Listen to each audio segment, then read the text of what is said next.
Welcome to Eye on the Illini, folks. We'll have Brad and Ked joining as they get out of the locker rooms and doing the interviews. This is Mike Kegley here, and wanted to go over a few things that come out when we take a look. Oh, it looks like Ked's going to be ready sooner rather than later. That's awesome. So a couple things that we wanted to take a look at. First off, those home up of my head, the Maryland game, the year that we, gosh, it have to be the year that we lost, that Illinois lost to Loyola Chicago. Maryland came in to Champaign and beat the 12th ranked Illini 66-63, and then even when you look back at last year when Illinois was ranked 10th and Maryland won 76-67. This loss would be in there. And I'll be honest with you, I think this USC team is probably going to end up being a better team than we think they are right now. But this was a tough one because Illinois was relatively listless, and it took them a long time to get started. It looked like you had things going your way at the end of the first half, and then reverted back at the start of the second half to the way they played early in the game. Ked, what are your thoughts on what you saw happening out there today and your opinion on it? Mike, thanks for having me. There's just a lot to uncover here. There just is. But I'll tell you what I'm not going to do. I'm not going to be that guy today. Today, I'm not going to blame Coach Underwood for this at all. I know the fans probably don't want to hear that. Hopefully they don't turn the podcast off. If you played sports before, I don't know what level some of our listeners have played before, you just have days where you just don't have it. You just don't give a rat's. You're thinking, okay, we're the better team. We know these people look at the point spreads. The players, they knew that they were the better team, and they just came out. Hey, can you get the microphone closer to you? It is really hard to hear you. I know you're in a car. That's hard. Is it better now, or is it the same? About the same. All right. I don't know. I'm trying to. Here, I'm talking through it right now. Does that make a difference or not? Really? That makes a big difference. Okay. All right. Sorry about that, listeners. I'm in the car. I apologize. That's on me. What I was saying was, I'm not going to blame Coach Underwood for this. This is a loss. If you played the game before, sometimes you just don't have it. You don't have the energy. You don't have the legs. Everybody knew that Illinois was a better team. If you're a betting person, Illinois was favored by 13 or 14 points. They just got out hustled today. There was nothing that Coach Underwood could do. He couldn't go out there and rebound for them and make shots. They got manhandled in the paint. They gave up 45 points. Every loss that Illinois had this year, they've got out-rebounded. Today they got out-rebounded. They were 6 for 27 from 3, I think, or something like that. They just didn't have it. And it doesn't make any excuses. It's a bad loss, but the energy level just wasn't there today. Trey White has been a man amongst the boys on the glass. Today, I watched him just stand flat-footed and then go after balls. Now, this is not to promote our message board, but one of the things I put on there last week was how much is too much? You're on the West Coast trip. Do you take a day off? They keep going. I think Illinois looked tired today, and USC was the fresher team. Yeah, I definitely think that you could say that. And I'll also throw a couple other things in there. You know, the way you know a team wasn't themselves is the defense was not particularly good. You ended up allowing USC to shoot 52.3% from the field, which is extremely rare that teams do that against the Illini. And in the second half, they even shot better than they did in the first half with a 57.6% shooting percentage. Illinois was out rebounded by 3 rebounds. About, the other thing that was very interesting is at the half, Illinois was up 11-4, I believe, on points off of turnovers. And in the second half, that thing flipped totally to where both teams at the end of the game scored 18 points off of the other team's turnovers.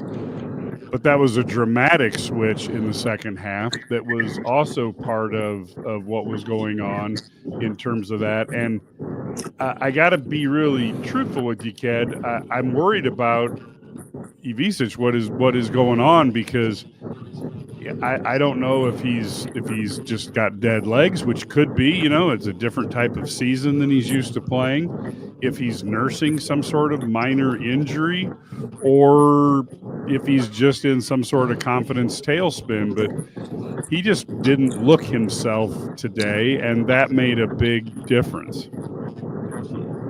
Well, shooting the three ball, he looks the same. The difference is, let's face it, the Big Ten, when you hear coaches talk about, they're all going to brag about their conferences.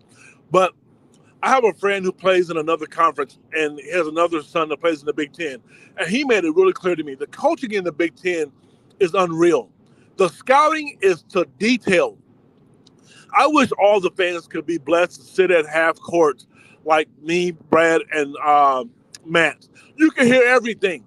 They knew every Illinois tendency, everything that they were doing, every player.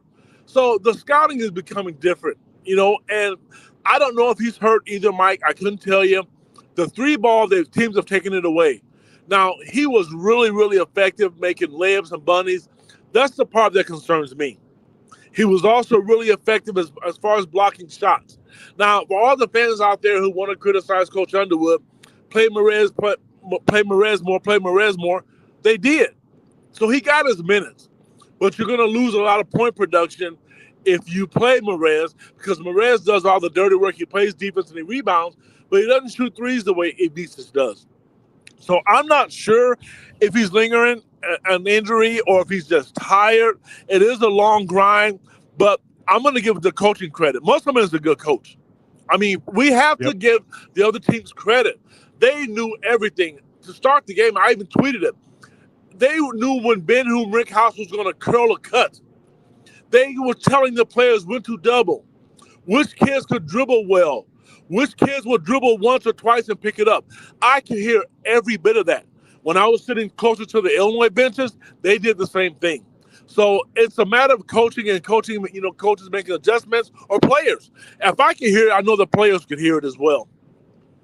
Well, and they have an opportunity now.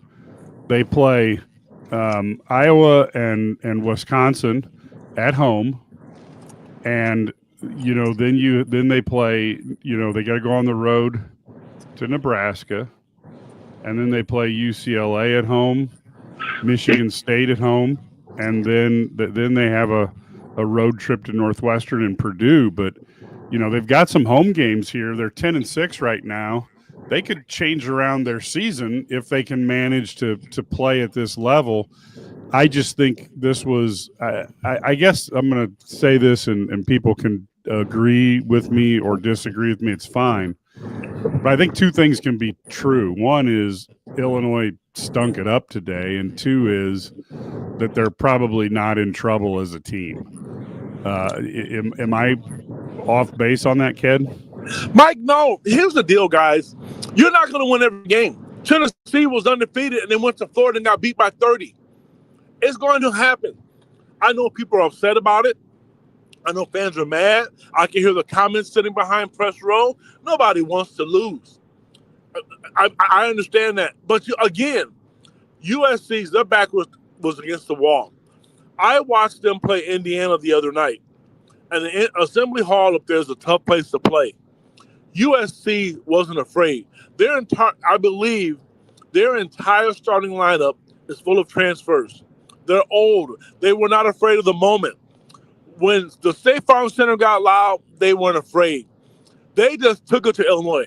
I'm going to be honest with you. They got punked today.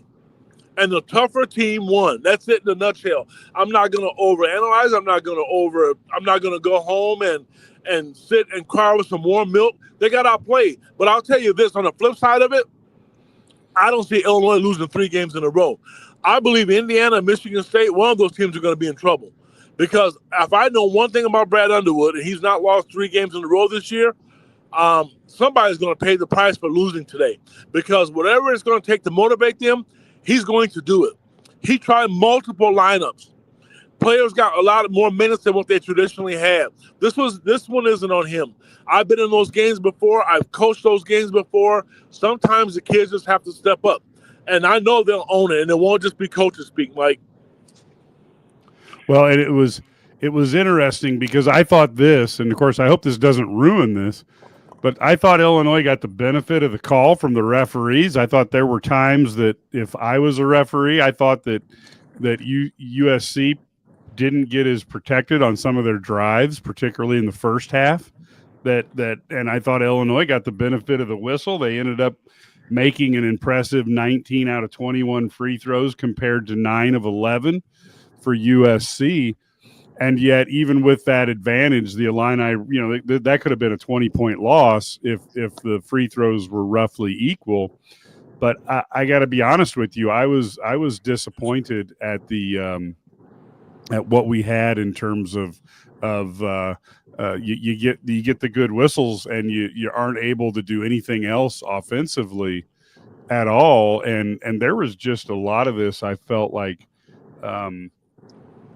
That they just couldn't find their range, and this is a scary thing about living by the three is when you do have these nights where you can't hit the broadside of a proverbial barn, then you have to get every rebound, you have to hustle, you have to get those points in the paint, and you have to play defense. And Illinois choosing to not do that on a day with horrible shooting is just this is if I was Brad Underwood, this is what I make him watch this tape, not to castigate him, but to show him what happens when you don't play defense, when you don't rebound, when you don't hustle to the ball. Because I'm not saying USC is a bad team at all, but Illinois could have given them a run if they'd have played a little defense, if they'd have gotten a few more boards, and if they'd have hustled for more loose balls.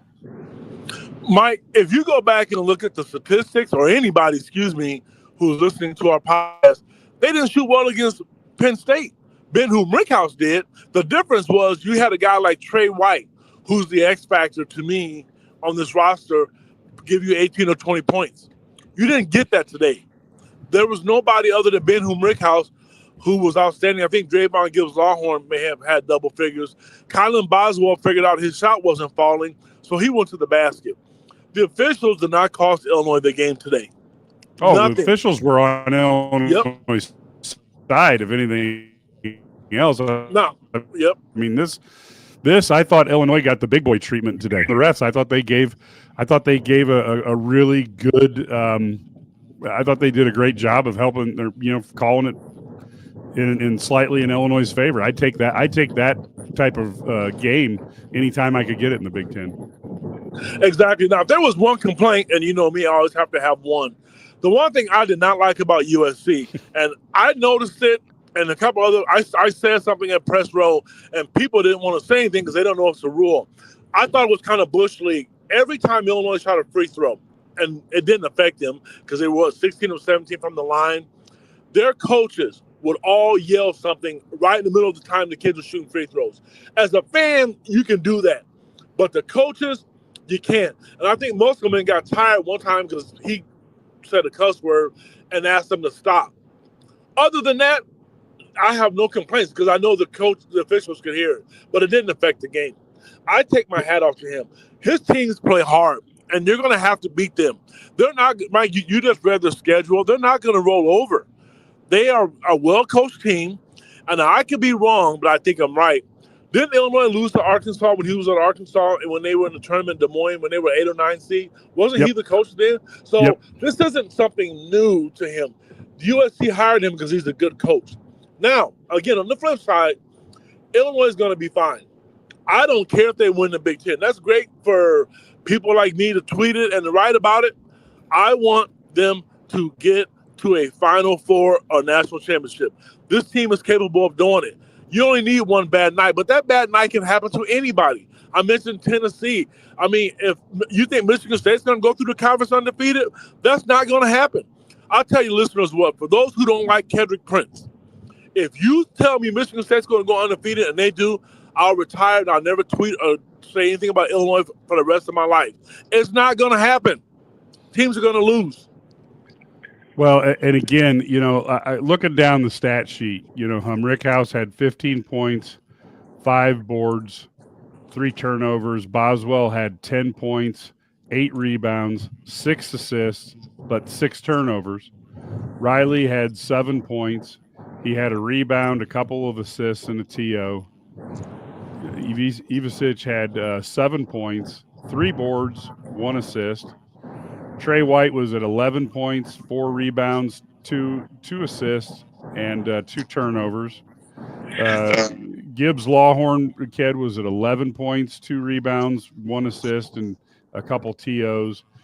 Jake Davis was at 9 points, 3 rebounds, 1 assist, 1 turnover, and Morez was at 2 points, 8 rebounds, and no turnovers. Now, I will say with Morez, he had at least 3 layups today that he could have had if he hadn't dribbled the dang ball. That's high school. That is what growing up means, Mike. And something we have not talked about, and I'm pretty impressed. We have not used the excuse of KJ not playing. Now, I still think this is Kedrick. I still think if he would have played, I don't think Illinois would have won. KJ would have made a difference in multiple areas, but I don't think he could have overcome USC's effort and Illinois' lack thereof. So you're right, but Morez, he got the minutes, but that's what I mentioned to you earlier. He don't get the points. But a lot of people, if you want to blame the fact that KJ didn't play, if it makes you feel better, great. Again, I don't think it would have made a difference. I know he did really well at practice yesterday, and I know he did shoot around this morning. Something must have happened where it flared up again. But they're going to need him moving forward. But right now, this fall stinks. But at the end of the season, that's when you want him playing. Is anybody nervous that this becomes a lingering issue, that becomes a problem for KJ through more than a game or two? Well, it didn't happen today because I didn't stay for today's press conference, Mike, but I could have swore I thought I heard Brad Underwood said that this might not go away for a while. They don't know how long it's going to last. I know they're treating it, but this may not go away. But the good thing about it, if there's anything about it, it's his left hand. And kudos to the university for not playing him and just putting him out there to win a game when he's injured.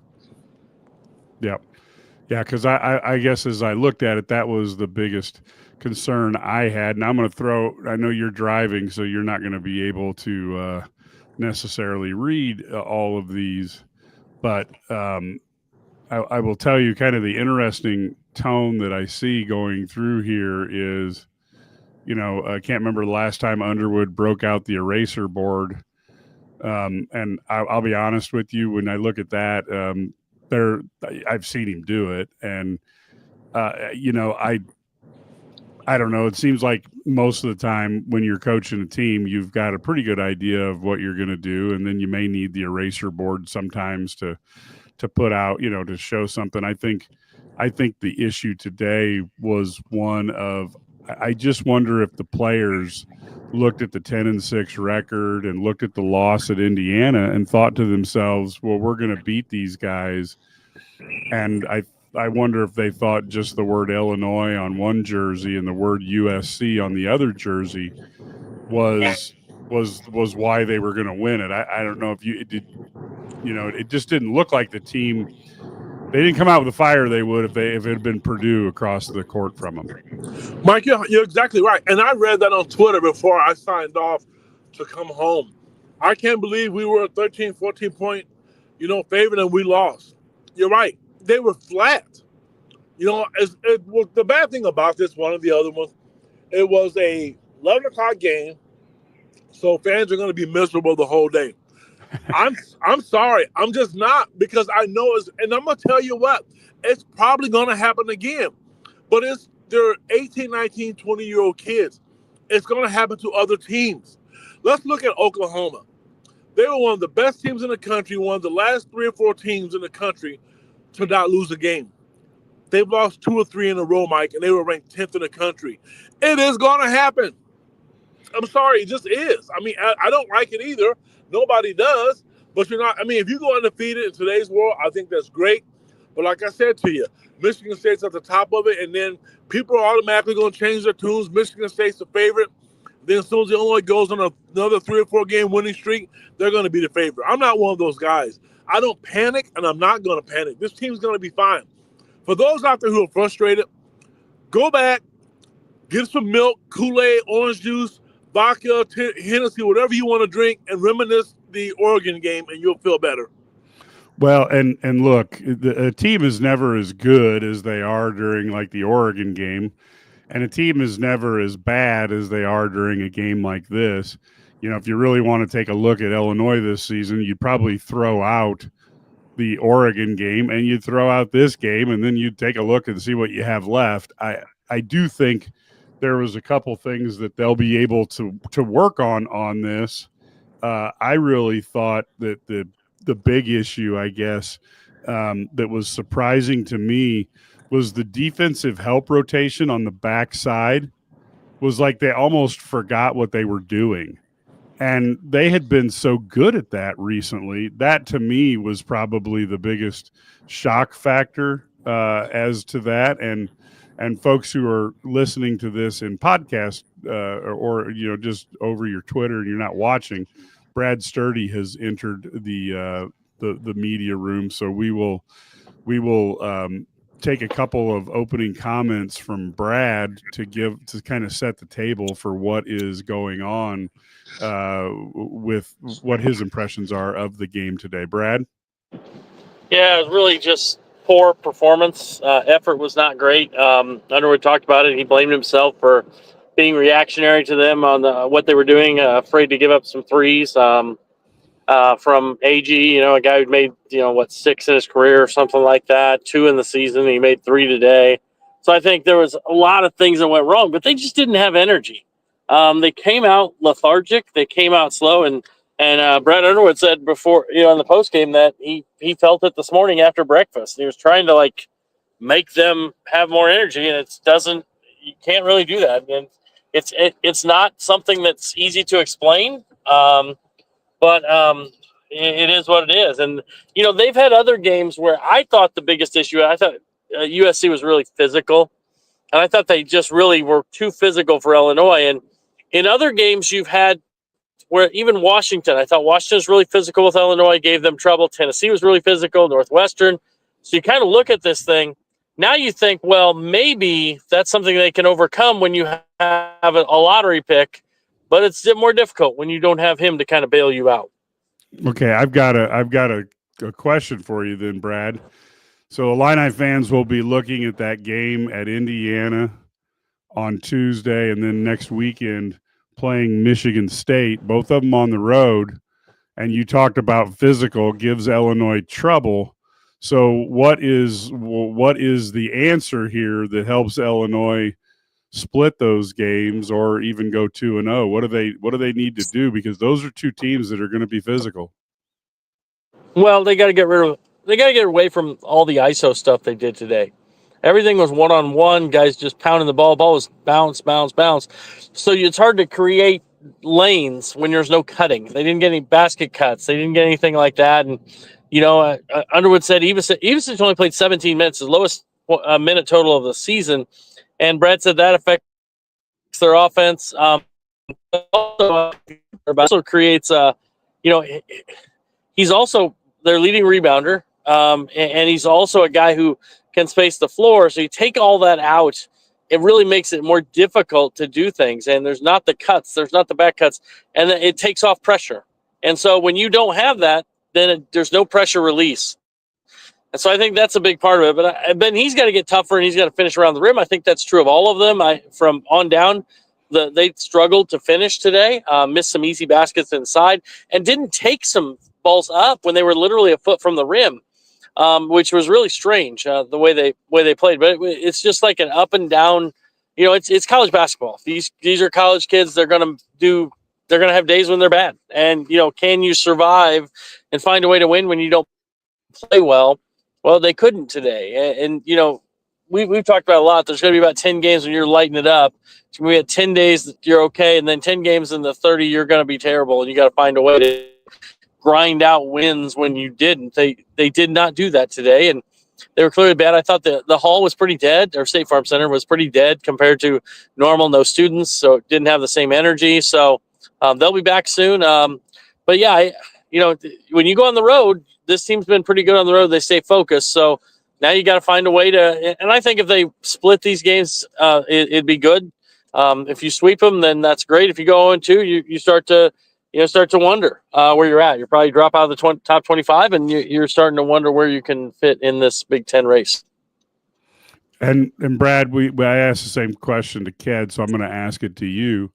Is there concern that Kasparis's injury is going to be something that drags on for a while? Because, boy, this team certainly looks like they could use him, and I'm not certain what team in America wouldn't want to play him if he was on their team. But yeah, it sounds like it. I don't think they even know. I mean, we know he practiced yesterday. We know he went through a workout this morning. They sat down after the workout and they decided that he couldn't go.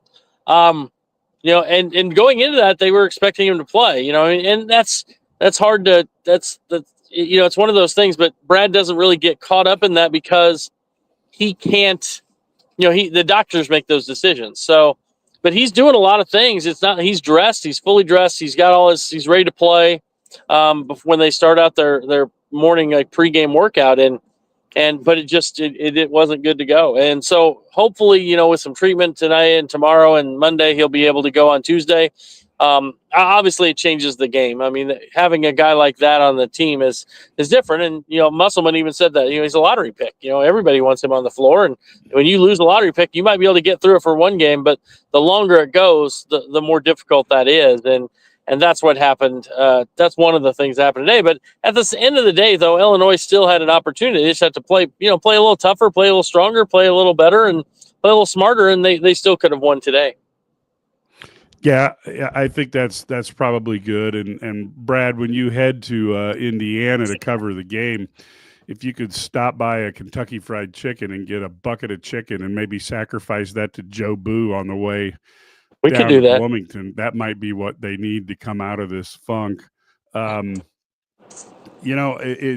we watch what's going on, I thought, here's the strangest thing, and I want to get your guys' impression on it, but didn't you feel the last 4 minutes of the first half, Illinois had kind of captured their sea legs, and they were like, okay, now we know what it takes. We're good. And then I guess I didn't expect Illinois to blow USC out, but I did not expect them to get outscored in the second half and make this kind of a snoozer for the Trojans. I really felt that they had kind of recaptured it. What the heck happened at halftime? And did you guys share my assessment? Yeah, I did. I thought they were going to turn on. I think Boswell's third foul to start that second half was tough. I think that really set them back. They came out and I think Hummer hit a three. Were they up 5 or 6 or something, and then they come down and get an and one, and then next thing you know, it's like USC makes a little run and they get the lead back. But I just think it was decisions, the turnovers. They had 15 turnovers, which is way too many. They made poor decisions defensively, and they missed shots. I mean, I posted this earlier. They've shot under 33% in 11 of their 16 games, and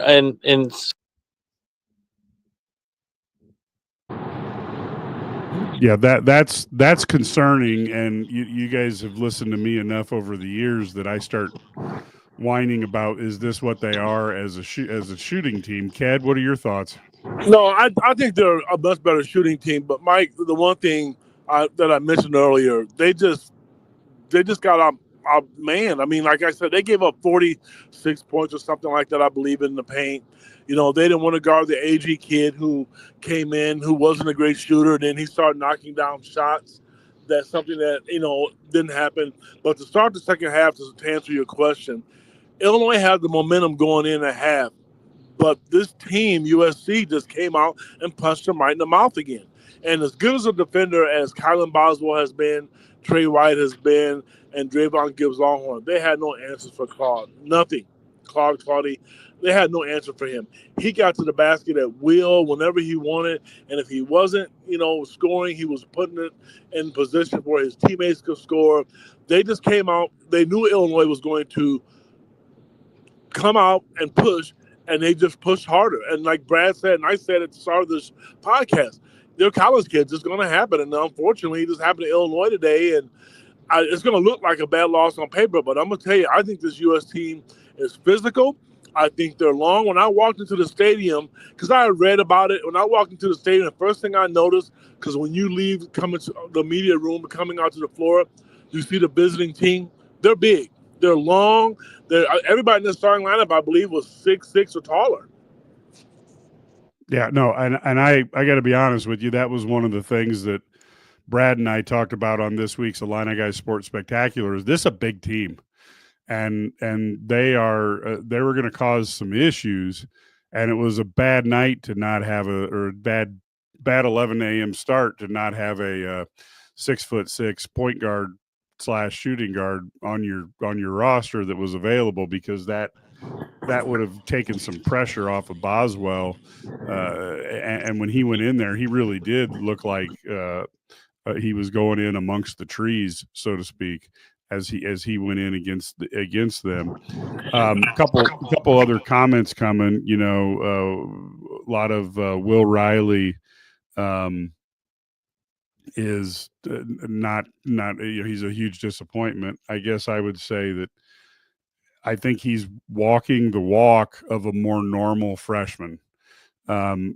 Kasparis is like the super freshman that Illinois doesn't get that often, a little bit. We're a little spoiled because Io and Kofi were so good right out of the chute. But and Kasparis is in that same universe. But I think you got Riley's a little bit more like a normal freshman, where you have to figure out your sea legs. And I do think that, he does. It's clear that it would be nice to see him get a little bit more physically developed. And I'm starting to see that he's falling out of some of the NBA draft prognostications. And I do think he's got a lot of talent. And I think another year would be very beneficial to him. But, again, it's the NBA draft, and the NBA drafts on potential, and we all know that potential is a French word that means you ain't done doo-doo yet. Well, yeah, I remember having a conversation with his mother. Now, things could change, and she could have just been telling me what I want to hear. But she did tell me that if he wasn't physically ready enough, he'll come back to college for another year. So I don't know if that's where they are right now. I will say this. I know for a fact, I'm 100% sure that Musselman got in Will's head. I've just not seen this. This is stuff that I did when I coached AAU basketball. I never did it in high school. Every time Will brought the ball up the court, this wasn't assistant coaches. Musselman was yelling, he can't dribble. Trust me, remember the scouting report. Again, you can ask Brad Sturdy and Matt Stevens when they come on, or Brad if he remembers it. You can hear clearly. And I know that kind of bothered a little bit to Will, because I think a couple times I saw him pick it up. So that comes with maturity. That's going to come with time. I know people are disappointed because he's not Kasparis right now. I think he's a really good ball handler to be 6'8", but right now he's not scoring like he once was. So I get why fans are frustrated with him, but I think he's athletic enough. And like I said on our last podcast, the last two leading scorers in the game and for Illinois, was Ben-Hum Rickhouse. And everybody, including this one, Mr. Kendrick Prince, was ready to throw the towel in. Now, every time he shoots the basketball, you hope and think it's going to go in. And regardless of what anybody thinks, I know today, the top of the scouting report today was Ben-Hum Rickhouse and Trey White. I heard the scouting report from those coaches. They didn't want Trey White and Ben to even get the basketball. So kudos to Ben, because he didn't listen to people who were being negative. Will is going to figure it out. Today, he looked a little bit more aggressive going to the basket. He didn't fall away like he once did a couple times. He's going to get there. He'll be fine. Yeah, I agree. I was a little disappointed because Riley had a couple nice. He did score, going down the lane with a nice bank shot. And I wish he would have just said, "Hey, look, I can do that a little more often," because when he does have the capability to get a step on people, and then if you go in and do that little runner down the lane, that's a hard shot to stop, especially from a 6'8" kid. And I would like to see that. I would like to see that, see that a little more often, as opposed to the 3-point jumper, which can happen too early, and then you don't make the defense work at all. And I know there's points in a game, and this is hard for a freshman to figure out, but there's points in a game when you want to make the defense work a little, and you can, so that they don't get that role that USC got on the offensive end. So I'd like to see a little bit more of that out of him would be nice. Any other final thoughts here, Ked, as we're looking to wrap up? I know Brad's in a horrible cell area. So any other thoughts that you want to put out there? Yes, because I'm about to get to Bloomington. It's going to go bad here for me too. Listen, again, I've said this 2 times. This is my 3rd time. I know you're frustrated. Don't become that way. This is a really good basketball team, one of the best teams Illinois has had. Yes, they've lost some games. And I'm going to tell you, I typically go home. I've watched the Citrus Bowl 4 times. I've watched the Oregon basketball game 4 or 5 times, the Penn State game twice. I won't watch today's game. Throw it in the trash can. Don't watch it. Be done with it.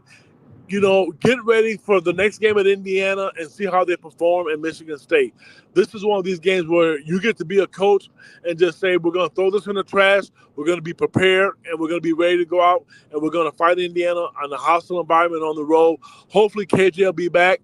Brad and I will try to figure out, and if we get any information on that, we'll make sure you guys know on our message board. We did not get bad information out yesterday. Things change. We're not doctors, and the coaching and everybody else, even KJ thought he was going to play today, but things changed. So having said that, don't let it ruin your day. Just throw it in the trash can and forget about it.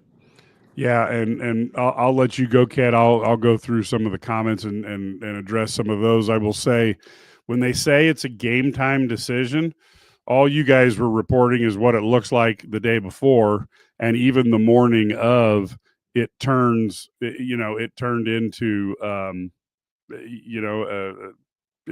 That's why it's called a game time decision, right? So that's just the way it rolls. I don't look at that as erroneous reporting or anything like that, because in the end they make a decision 20 minutes before the game, and a lot of things can happen between when you hear something and when the decision has to be made. So I'm going to go through a few comments that are on here, and I know Ked, you can't see them, so you can hang on if you'd like. Otherwise, I'll just field a few, and then we'll wrap things up. A couple things. First off, I'm like, the team I saw play today isn't going to beat Michigan State or Indiana on the road. My answer to that is duh. But this team hasn't played this bad all season, except for now and maybe the Ole Miss scrimmage. So I think ultimately the odds are the team's going to play better, even though they will go on the road.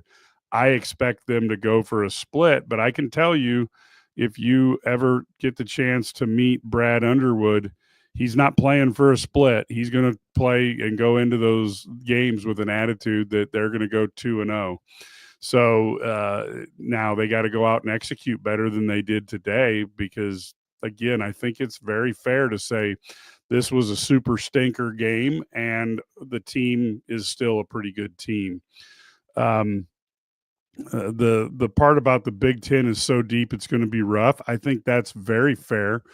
The issue with the Big Ten is they don't have the super team. You don't have the Illinois with Io and Kofi, at least not right now. Maybe by the end of the year. You don't have the Zach Edey Purdue teams. Hell, you right now you don't even have what Iowa had there in the year that the everything got shut down when them and the Illini battled so tough with Garza. But there's a lot of very good teams, and I think that's where the Big Ten is going to be tough, because there's not an easy an easy out. And Illinois may have to deal with an injury to KJ. That's going to be unfortunate, or maybe he'll come back and be fine. But they certainly can't play like this. And today, KJ's injury is no excuse for not being able to do defensive rotations, to allow a team to out-rebound you, and to really just not have the general hustle you've had, earlier on. And this one now, I'm considering just stopping to watch because it's so frustrating. Yeah, I know people who do that. I wish I had that ability, but once I turn on a game, whether it's an Illini game or the Cowboys, I don't turn them off. And that's why this year I've stopped watching Cowboy games. So if I don't start, then I'm not sucked into the whole thing. So the fact that somebody can turn it off, they're a better person than me. Jeremiah Fears would look good on this team. Yeah, I've had that discussion myself, he would look good on this team, but it would be a different team. Because then you would be looking for minutes for him, and then you would have to figure out, if you have Boswell here, would Fears, want to be here with Boswell, and and then KJ's here, would he want to play with that? And so as fans, we just look at, I'm going to get 13 players who are all great. Players don't look at it that way. Players look at it as I want my NIL dollars, I want my playing time, I want my shots. So could Jeremiah Fears help this team? I have no doubt he could, but you'd be walking a little bit of a minefield to make sure everybody stays happy and you didn't end up in a situation where people were frustrated and upset. So yeah, talent-wise, there's no doubt he's good. Getting it all to work out and so that people get the minutes they think they deserve without having a big challenge, that could have been really tough. So again, I don't think anybody's debates that Jeremiah Fears isn't a good player. Ked has obviously been his number one champion, and it was on top of him before he was good. And I will tell you what, the difference of him, watching him even a year and a half ago, in AAU versus what he looks like now. Very few guys improved that much, and he has improved unbelievably. So that's it. Not buying that UCLA will get beat by Iowa and Wisconsin. Well, I don't think we know that, but UCLA will be playing at home, and they'll have a little bit of confidence from this game. And Musselman is a good coach. So I'm not saying that they're going to – I would never guarantee a college game anymore. But I would say that USC is in a position where if they can capitalize on it, they have an opportunity to get a couple wins. I am always less impressed with Wisconsin because of their lack of athleticism. So I'm going to always be in the way of maybe, Illinois has had Wisconsin's number for the last few years, and I just haven't been a huge Wisconsin fan, and I always tend to overestimate Purdue because I go all the way back through the Gene Cady era where they just somehow find a way to be a pain in the butt to everybody. So I'm I'm probably a bad judge on that one. And I do think when you look at you look at something like this with a low energy game, we're a better team, just not today. I think this is true. And then what you have to do is try to figure out, what are you going to do to prevent that from happening again? And that's what the coaches are paid big money for. And to be honest with you, as much as people want to talk about it, you've seen these rosters. Look at Mick Cronin, who's complaining that his players are delusional and they don't care. Well, you're the head coach. You're the one who signed off on bringing every one of those people to your roster. Maybe you ought to coach them a little more instead of going whining to the press about how they're not good people or whatever the hell he was trying to say. I think Underwood's done a pretty good job putting together 10 new guys and making them cohesive. But you saw today that it's not a guarantee that every game's going to work out like they plan. And you do wonder if there is a little bit of fatigue. I'm not certain, but they're going to have to get things put together pretty quick because Indiana is going to want to curb stomp them, and Tom Izzo is going to want to get Illinois. So it's going to be a tough week. They need to shoot for 2-0 and land at 1-1. I don't know that Illinois is going to go on a 3-game losing streak, but I can tell you that there'll be 2 teams that will do their darndest to make sure that they do end up in a 3-game losing streak.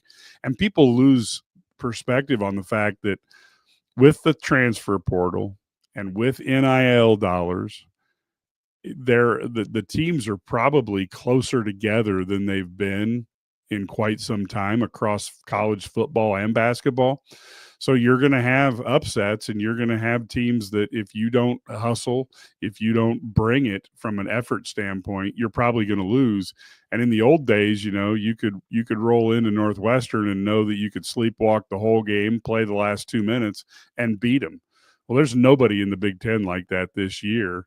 And even the team like Ohio State that goes as high up as you can go and as far down as you can go as well. You can't bring it you can't not bring it against a team, and it's just a different time than what we all maybe grew up with. Overall, I think this team is a team that is going to be okay in the long run. We have said on here for a long time that this team is a very good team. It's got a high ceiling. They played today without their best player. They got beat by 10. They probably, playing at home, it makes it extremely painful to lose that game.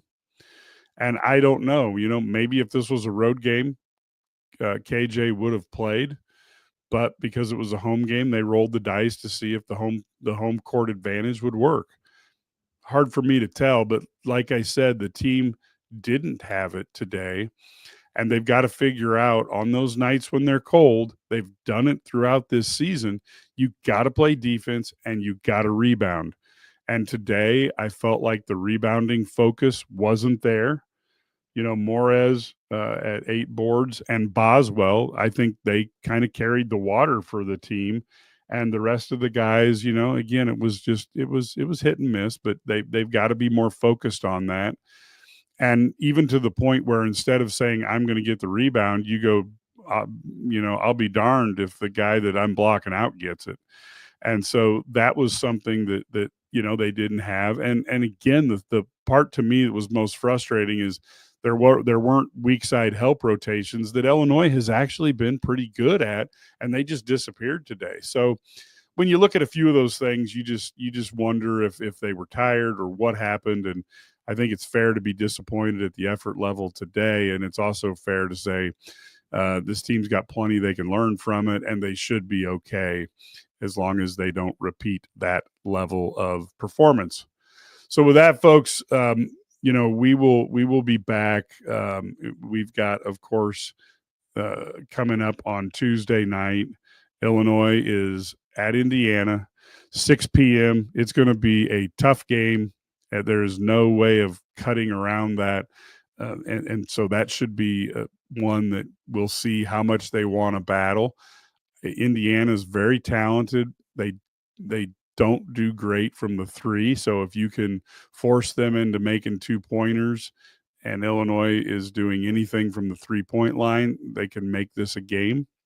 But again, that's a very talented Indiana team that's going to want to beat Illinois. So we will be back then. Tomorrow night, I will have a Heat Checks and Hail Marys on Sunday night. So you can tune in either via YouTube or you can download it on your podcast, whatever you like. Talk about some of the events of the last week. And until then, folks, go Illini.